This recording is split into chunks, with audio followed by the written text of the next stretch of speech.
ইতিহাসের পাতা থেকে আবার ফিরে আসছি আপনাদের কাছে। ভারতের প্রথম প্র্যাকটিসিং মহিলা ডাক্তার কাদম্বিনী গাঙ্গুলি। কি হইছে? জ্বর, পেটে যন্ত্রণা, জিভ দেখি।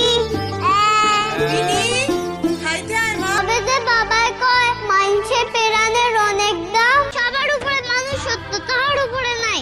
ডাক্তার যদি মাইয়া মানুষ হইতো পিছিরে দেখতে পারতো, তাই না? মাইয়া মানুষ ডাক্তার হইব? স্বপন দেখোস না কি রে বিনি?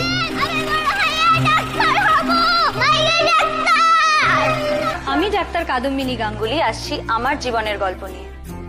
তোর বিয়া লগ্ন ঠিক হইছে যে বিয়া আমি করুন না মা, তার সাথে আমি পাথরে মাথা কইটা মরে যাব। তুই মরবি না বিনা, মরবি। যখন তোমার নামে আগে ডক্টর বইব তখন সকল দেশ তোমার গর্বে গর্বিত হইব। আর আমিও বুকছি তাইয়া কমো প্রত্যম মাইয়া ডাক্তার আমার স্ত্রী। আমি সংসার ধর্ম পালনও করুম।